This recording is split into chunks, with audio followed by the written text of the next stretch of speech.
Estamos de volta agora para falar sobre crianças terem animais de estimação. Será que isso ajuda na educação? Quais os benefícios, quais os cuidados necessários? Quem conversa com a gente sobre esse assunto é a psicopedagoga Maria Carolina Lolli. Tudo bem? Tudo bem. Bem-vinda mais uma vez. Obrigada.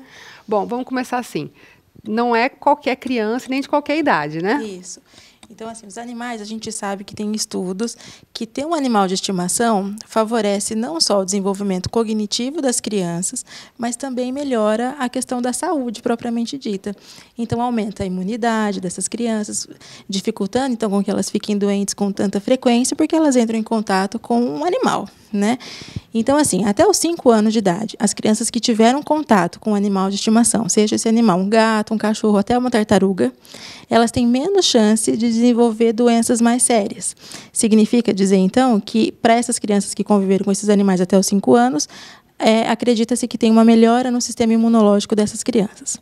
Além disso, se a gente considerar ali uma criança de 3 anos que convive com o animal, ela já aprende algumas noções, né, sobre o comportamento, ela também melhora a questão da coordenação motora, o desenvolvimento físico é melhorado, então uma série de benefícios aí.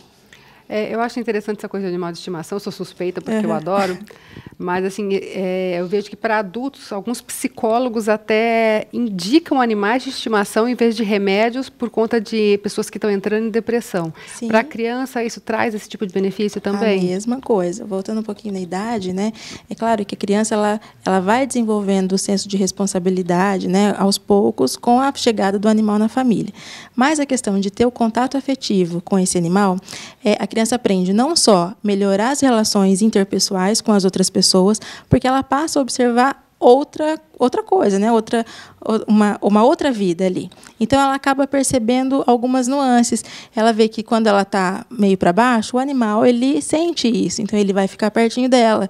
Então, essas questões afetivas das relações, né, interpessoais, elas são melhoradas e muito com a presença do animal, se a criança tem esse contato desde pequena. Crianças com necessidades especiais, como é que é isso? Sim. Então, os animais eles também ajudam. É claro que a gente precisa ter todas as ressalvas, né, dependendo da característica da criança, dependendo da necessidade que essa criança tem. Mas, como a gente falou, o animal ele não só melhora a questão cognitiva da criança, mas também melhora a questão dos relacionamentos, a questão a criança que precisa, por exemplo, andar um pouco mais. Um cachorro, por exemplo, é um animal que precisa sair para passear. Então, seria um incentivo para essa criança fazer uma atividade física.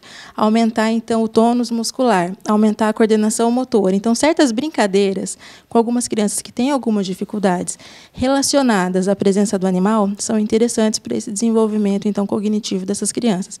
Inclusive, aquelas crianças que não têm necessidades físicas, mas que têm necessidades especiais no aprendizado. Então, hoje a gente tem a ecoterapia, por exemplo, que é bastante utilizada para essas crianças, né? Então, assim, os animais eles auxiliam muito todos os tipos de crianças, seja essa criança normal, né, entre aspas, e seja essa criança que precise de alguma força a mais ali. E pode ser colocado em contato desde pequenininho, desde bebezinho? Como é que funciona? Sim, a gente precisa tomar cuidado, Elaine, com a questão, porque é um animal, então ele não tem, assim, o animal precisa estar vacinado, né? E a gente precisa considerar que esse animal ele pode estar parasitado por algum micro-organismo. Considerando essas ressalvas, é claro que, né, a gente precisa ter bom senso ali, não vou colocar um bebê recém-nascido junto com um cachorro, né? Mas um peixe, por exemplo. Então, a criança pode colocar o peixe do lado do berço da criança e conversar, sabe? Então, isso é bom fazer. Então, dava para trabalhar desde o peixinho. Claro, até o peixe, a tartaruga, né? Esses animais que a criança não tem perigo, não oferece risco, né? Porque eles são muito pequenos e o contato que a criança vai ter é muito pouco com ele. Então, pode ser incentivada essa prática desde muito cedo. E é importante saber escolher o animal que você vai ter em casa, né? Por conta até do tempo dos pais, mas também do relacionamento com a criança. Com certeza. Uma criança agitada, você não vai colocar um cachorro mais agitado que ela para essa criança. Você vai estimular, então, esse espírito agitado da criança. Então, uma criança agitada, a gente recomenda que tenha um animal mais calmo, para essa criança observar. Então, a criança ela é muito de observar, né? Então, talvez o comportamento do animal influencie a personalidade da criança. Então, por isso que a gente precisa ter esses cuidados. E assim, vamos supor que a criança, sei lá, tem 2 anos, vai ganhar um bichinho de estimação, tem que ir aos poucos colocando, porque às vezes a criança vai querer apertar, puxar, e o bicho pode não gostar também, Isso mesmo. Né? tudo aos poucos. Tem gente que compra um bicho, por exemplo, e fala assim, olha, agora é sua responsabilidade, uma criança que tem 7 anos. Né? Então, tudo aos pouquinhos. Então, hoje eu vou te ensinar a dar água para o cachorro. Então, olha, todo dia a mãe lembra que tem que colocar água para o cachorro. Hoje nós vamos fazer outra coisa. Hoje nós vamos dar banho no cachorro. Não é deixar a criança sozinha fazer esse tipo de atividade, né? É aos poucos incluindo novas habilidades. E toda vez que nós incluímos uma coisa nova para a criança, nós estamos fortalecendo a sua imaginação, a sua criatividade. Ela está aprendendo uma nova habilidade, consequentemente, ela está desenvolvendo o seu sistema nervoso central.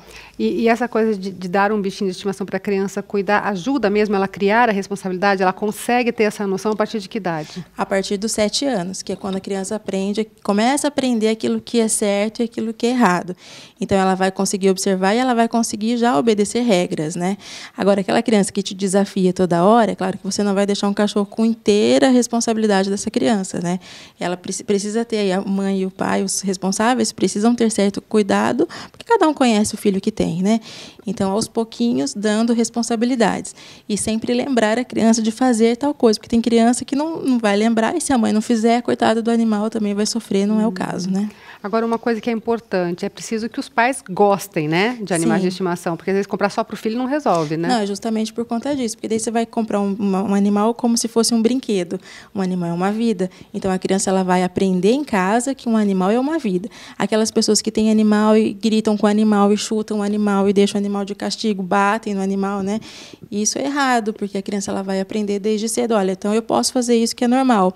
Tudo que a gente faz com o animal, ela vai entender que pode fazer com outra pessoa também, né? Porque eles não têm esse discernimento. É uma vida como outra qualquer. Então, ter um animal exige responsabilidade, não só dos pais, né? Mas exige também a responsabilidade dos pais colocarem na cabecinha da criança que é uma vida que precisa de cuidado, que precisa de afeto, assim como essa criança precisa. A gente vê, às vezes, a criança pedindo muito animal de estimação e os pais não querendo, tal. Às vezes por conta do trabalho Sim. que dá, né? Mais um para eu cuidar, Claro. tal. Mas é importante pensar nisso, né? Que tem trabalho, mas tem um benefício muito maior para a criança. Sim, com certeza. E às vezes, assim, se você não quer ter um animal, comece com uma planta, né? A planta também exige cuidado. É claro que o cuidado que a planta exige é bem menor do que o animal, então começa com a plantinha. Compra uma plantinha e deixa a criança cuidar dessa planta. Viu que a criança consegue cuidar, consegue dar uma atenção ali determinado tempo, aí sim você compra o animal que vai ter uma responsabilidade um pouco maior.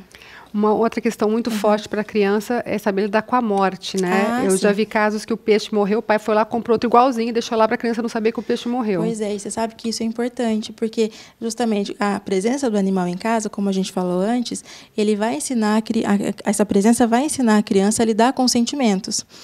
Ela vai perceber coisas, então vai aprender a lidar com a doença, que talvez ela não tenha experiência, né? Doença, morte, vida, morte, doença. Então, e tudo isso ela vai aprendendo através da observação, né? E ela vai sentir junto com o animal. Então, assim, aquela coisa, o animalzinho morreu, você vai lá, corre e compra outro igual. Não, a gente precisa ensinar para a criança desde pequena que a gente nasce, cresce, se desenvolve, infelizmente a gente morre. E assim acontece com todo mundo. Então, essa observação também é importante para a criança. O ideal, então, não é ficar substituindo para a criança não achar que morreu. Não, ela precisa conviver com isso, ela precisa entender isso. E quando a criança consegue entender e superar esse tipo de perda aí, vai ser mais fácil depois, se no caso acontecer, infelizmente, aí a perda de alguém da família, a perda de algum parente. Então, esses ensinamentos são fundamentais para o desenvolvimento da criança. Em relação a contato, você falou da importância de cuidar para ver se não vai ter nenhum vírus, bactéria ou alguma outra coisa, né? É importante cuidar muito bem do animal, levar em veterinário, mesmo que seja até uma tartaruguinha, né? Sim, eles precisam ser todos, né, vacinados ali, precisa ter esse acompanhamento, porque talvez até mesmo um simples peixe. Eu já vi casos de crianças que chegaram no consultório, na clínica, e falavam assim, olha, meu peixe estava com o olho maior que a cabeça. Então, isso aconteceu porque o peixe talvez podia estar infectado com alguma bactéria, com algum parasita ali na região do olho. Então, isso é perigoso, porque a criança vai dar comida para esse peixe, vai colocar a mão naquela água. Então, a gente precisa tomar todos os devidos cuidados, mesmo se for um peixe, uma tartaruga. E você falou que a criança fica mais resistente, né? Sim. Às vezes ela pode ficar meio doentinha também por conta do bicho ou não? Sim, depende, né, da maneira como esse bicho é cuidado, né? O problema da micose, por exemplo, é comum em crianças que têm contato com animais que não tomam, né, que não são lavados constantemente. Então, isso a gente precisa tomar cuidado. Mas não necessariamente ela precisa desenvolver alguma coisa. Ela vai adquirindo anticorpos só da convivência mesmo. Ela vai adquirindo. E é claro, se a gente tem um animalzinho, a gente tem uma criança em casa, a gente precisa dar toda a atenção para ambas as partes, né? Então, precisa ser separado o lugar em que o animal vai fazer as necessidades, não deixar a criança chegar perto, né? Quando o animal tiver alguma doença, estiver doente por algum motivo, deixar essa criança longe, né? Tudo isso a gente precisa tomar cuidado. E bastante observação e bastante paciência, como tem que ter com toda criança, né? Com certeza. E nunca deixar, assim, nunca agredir o animal, nunca incentivar esse tipo de ação, porque isso prejudica a criança não só em relação aos animais, mas também em relação aos amigos da escola e em relação às outras pessoas. Tirando isso, animal e criança é tudo de bom. Com certeza. Então tá joia. Obrigada mais uma vez, viu?